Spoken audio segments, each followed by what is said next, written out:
Source.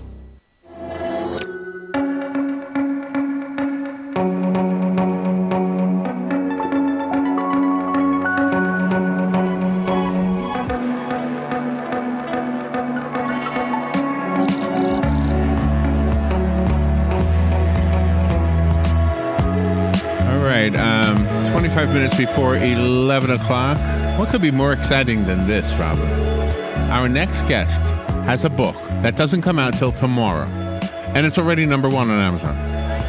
Wait. It's number one. It's number one. Unmasking, right?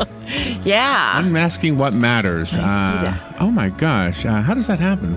How exciting. Sandra Joseph wrote this book. Not only is it number one, wait a minute, it's number three, number four also. How does that happen? You number one and number four?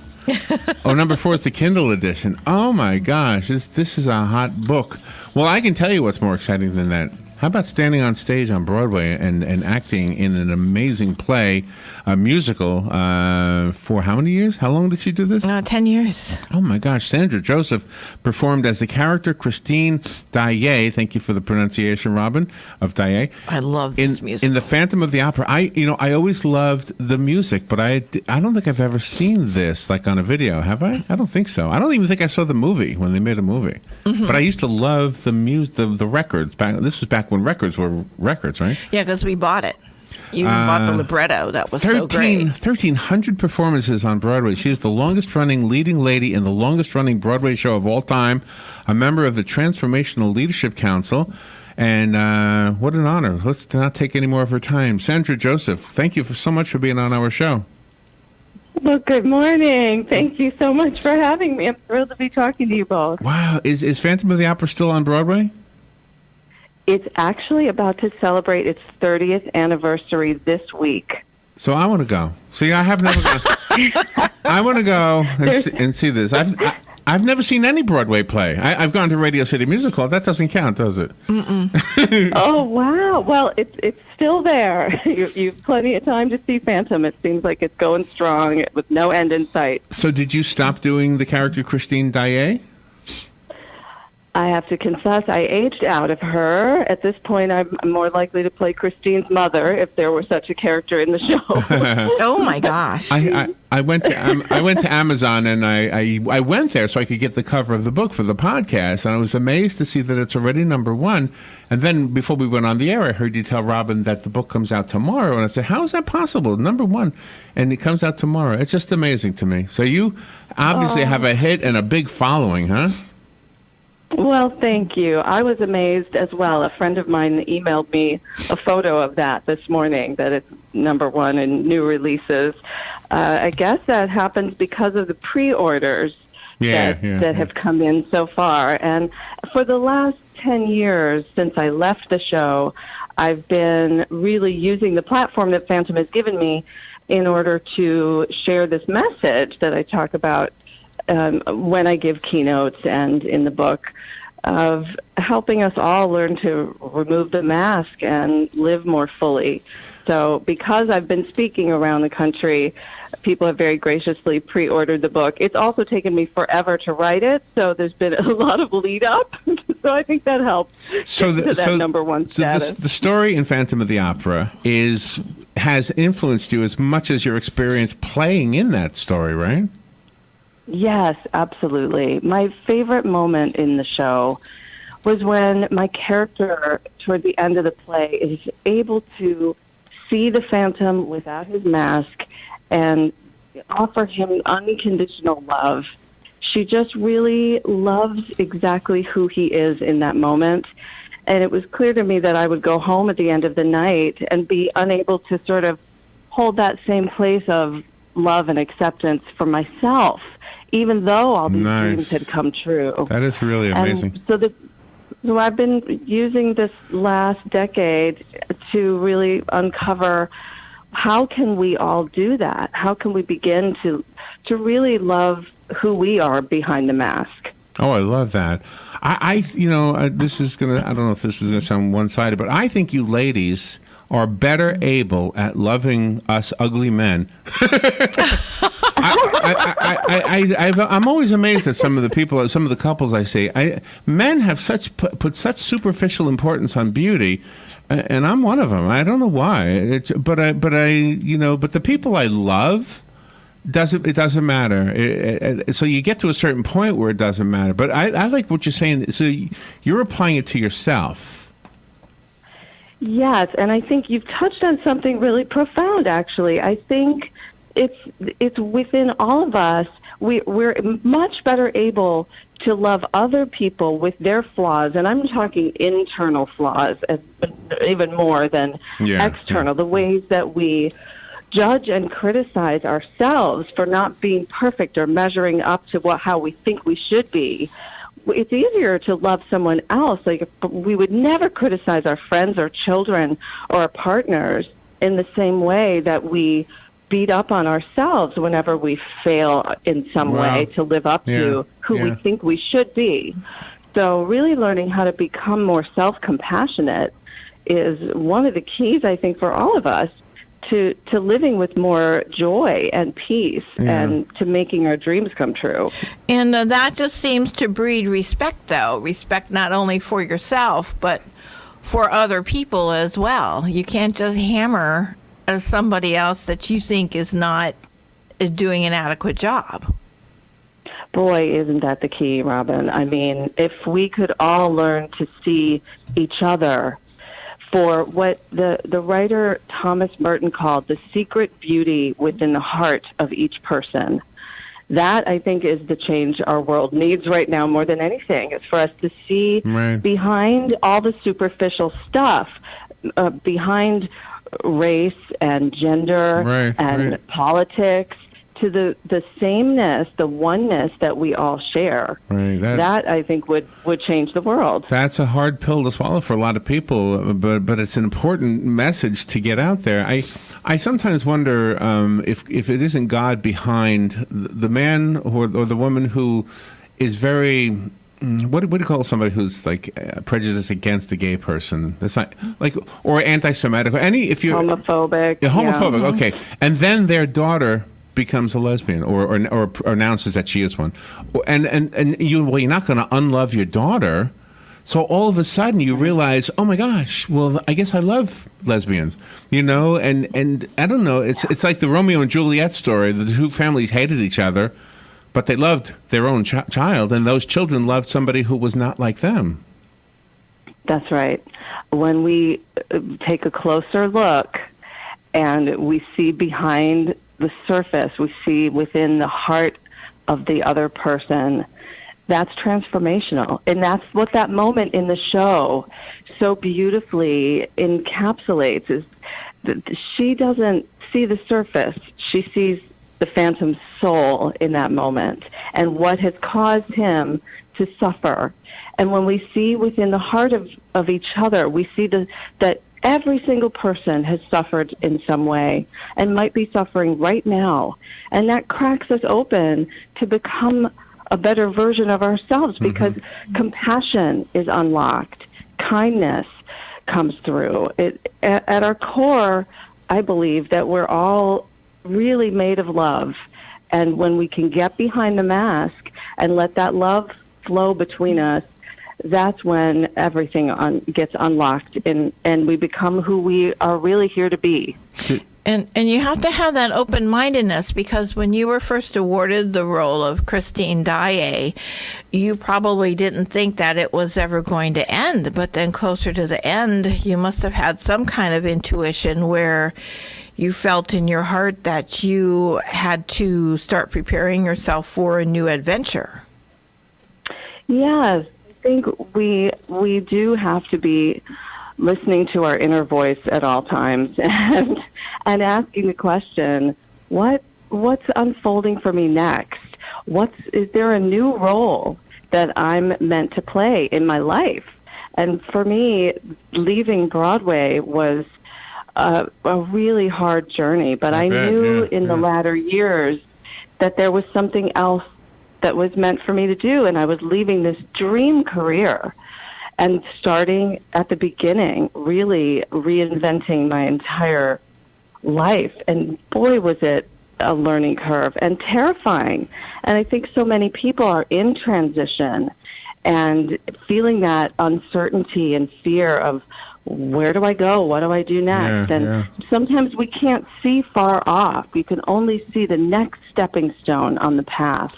But if we find the courage to take that next step, then we can begin to take the next one and the next one and the next one. And that's what it's been like for me, is just trusting that inner compass to lead me in the direction where I can do the most good. That's always been the prayers. May I use my life and whatever I've been given. I love that. To make a difference in a positive way, and whatever that looks like, I'm open to it. Sandra, if you're on the stage at the end of the performance and the audience is applauding and standing, and you see that they really loved what they just saw, it's hard, I'm sure, for any performer to know, are they applauding the music? Are they applauding our acting skills? Did they get the whole message of this story? And I'm sure it varies from audience member to audience member. But I want to tell you this, that when you write a book that has a profound message, as you have done, you're never going to see a standing audience. Well, you might see it in the form of a number one listing. But you know who I'm thinking of? I'm thinking of the 14-year-old little girl who picks up your book and reads it and realizes, oh my gosh, I am important. I think you have done something very profound in taking that message off the stage and putting it into the confines of a young girl's bedroom, or a young boy's bedroom for that matter, and you're actually going to maybe put them on the right track, maybe prevent them from committing suicide. I think it's an important thing you've done. Oh my God, Larry. Well, now you're making me cry. Thank you so much. But I mean, the message is really important. Thank you so much. That means the world to me. And honestly, that's what kept me going through this process of writing this book, because I have to say, it has to be the most challenging thing I've ever done to get to the finish line of a book.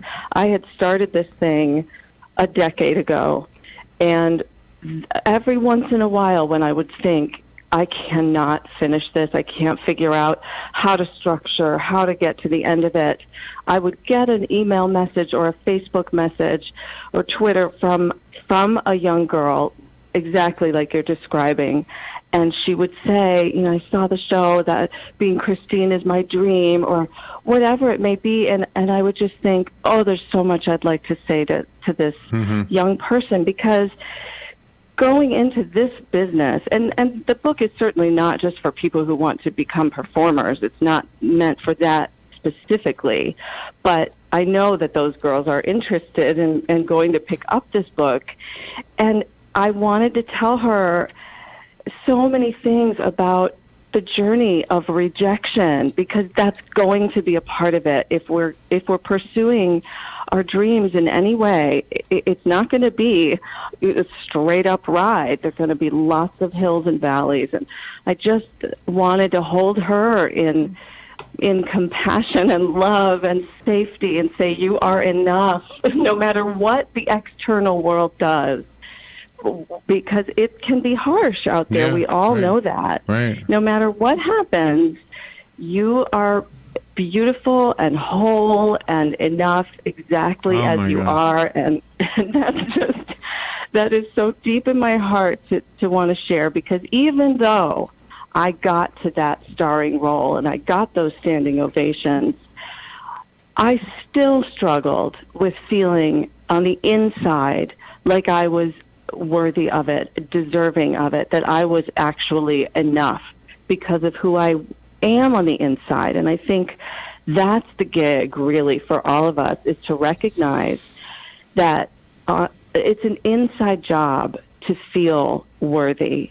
Nothing on the outside is going to give that to you. All the outside stuff will be just like a mask that you put on to say, look, world, I'm enough. I have a starring role. I have a #1 Amazon best-selling book, whatever it may be. That will last for a second, and then you go home and you face the person in the mirror, and you still wonder, am I enough? Robin and I work with an organization called the Children's Craniofacial Association, and these are children who will never have the pretty face. Yes. So, there was a movie made called Wonder, and the little boy in the movie has makeup on, of course, to make him look like it. But if you ever meet these children, they are I hate to use the word deformed, but just so that you can picture what they are looking like. They are deformed, but they are beautiful children. And the very thing you're talking about is the message of this organization. It's to these children, the message is, you are not that face, no matter what your classmates may be telling you. And our message is to go to those classmates to accept you for who you are, not just for you to accept yourself for who you are. And it's not easy in this world where pretty is important. Exactly. Yes. And I did see that movie Wonder, and it was so touching. Yes, yes, yes. Whether it's the physical that is different, the physical form, or the mental form. My husband and I did a fundraiser recently with an organization that works with children and families of children with mental disabilities, very far on the spectrum, to Down syndrome, and these gorgeous, beautiful, amazing souls, the happiness, the joy, the expressiveness of that soul, whatever the external package, is so full of light and beauty and deserves to be celebrated. So I'm just saying a full-bodied yes. Yeah. As you're speaking, that's the message, and it is not that prevalent in our society that so values external beauty and traditional markers of success and what a good life means. And being part of the Transformational Leadership Council, you're among a lot of heavy hitters, but the people involved weren't always successful. And they've had to overcome obstacles. Absolutely. And part of I was just with them at our annual meeting. We meet twice a year, actually. And we were just in Hawaii together. And a huge part of the conversation was about how we're all teaching what we most need to practice. We're teaching what we need to learn. The books we've written, we write because we need to read them. Yeah, I think you're right. Yeah. Every one of us is on that same path. It's not that anybody's figured it all out and we've all arrived, but we're practicing what works and trying to share a message to get us all to use whatever time we have left to make a positive difference here. And it begins with yourself. It really starts with all of us, one by one. Yeah. I love the title, by the way. When the title finally came to you, that must have been, oh my gosh, I got a great title, Unmasking What Matters. That must have been a great moment, right? Oh, thank you, boy. That was a journey. I went through probably hundreds, literally, of titles, formats, subtitles. And finally, I'll tell you the truth, what happened was I threw everything I thought I should do out the window, and I said, what do I want to say? What am I going to regret not talking about if I get to the end of my life and I've not written this book? And for me, I just wanted to talk about what matters. What are the top things we need to be focusing on for our lives? Yeah. So that gave me freedom, and that did seem to fit with what I most wanted to write about. And you mentioned earlier that you have a husband. It's pretty difficult when one person is given more accolades than another, but you've managed to balance everything in your life so that you and he and the family are a team, and one isn't more important than the other one. And through no wisdom of my own, I was able to actually create a marriage that is the greatest gift of my life. We've stumbled along and learned as we went along, but I actually am married to my co-star from Phantom of the Opera, Ron Bomer, he came in to play the Phantom when we were on tour in Washington, D.C. at the Kennedy Center. And he and I had some really great chemistry on stage, and as it turns out, off stage. Nice. Oh, wow. We've been married for 16 years this year. Oh, so I couldn't ask for more congratulations. support. Thank you so much. The book is Unmasking What Matters, and our guest is the author, Sandra Joseph. If you're just tuning in, she was the character Christine Daae in Phantom of the Opera on Broadway for 10 years, 1,300 performances. Now has a really very profound message that she wants the rest of us to know about that stems from that whole story of Phantom of the Opera.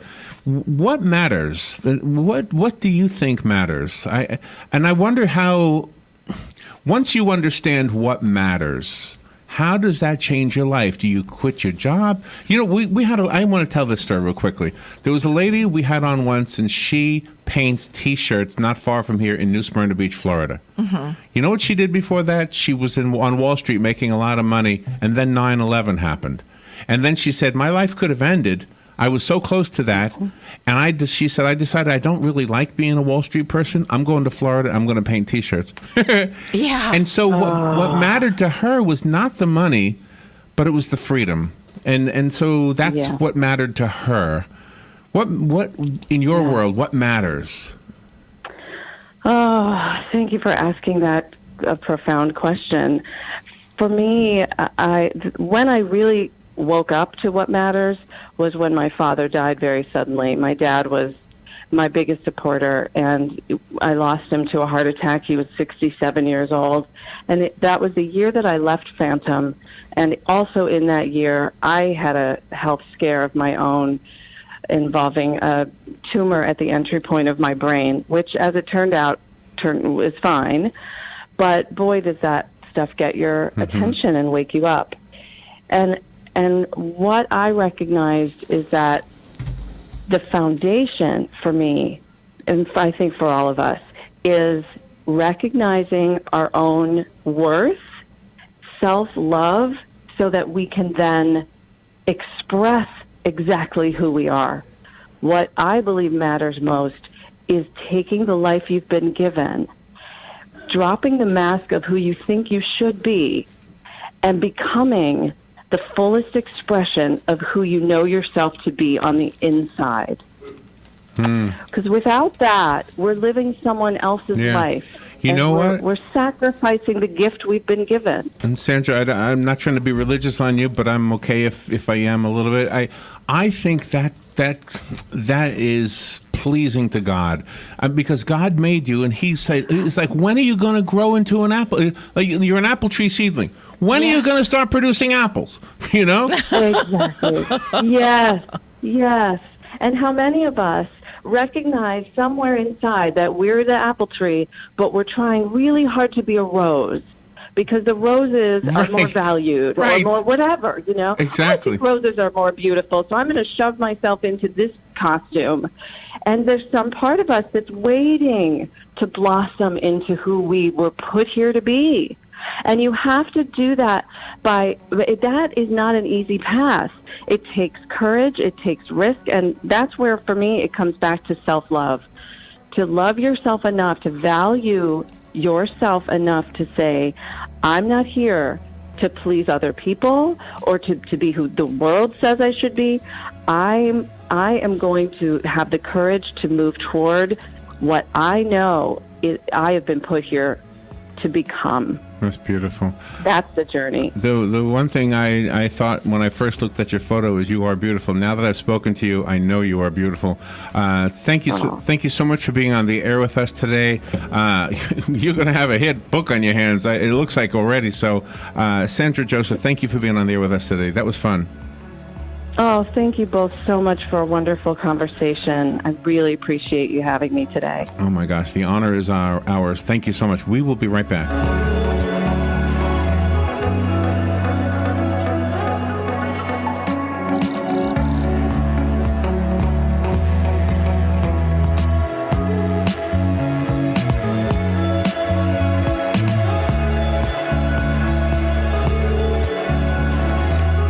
Broadcasting from the Paddock Mall Studios, this is WOCA, Ocala, Gainesville, The Villages, 1370 AM, 96.3 FM, The Source. Fox News Radio, I'm Chris Foster. There's a vote scheduled at noon in the Senate on whether a 3-week spending bill to end the government shutdown can proceed. Republican leader Mitch McConnell. Every day we spend arguing about keeping the lights on is another day we cannot spend negotiating DACA or defense spending or any of our other shared priorities. Democrats would have to just trust that immigration will get a fair debate once the government's reopened. Vice President Mike Pence addressing Israel's parliament. The Vice President putting a date on U.S. plans to move its embassy in Israel from Tel Aviv to Jerusalem. And that United States embassy will open before the end of next year. He received a standing ovation for that. This after President Trump announced plans for the embassy move last month. Fox's Simon Owen. Fox News. We report, you decide.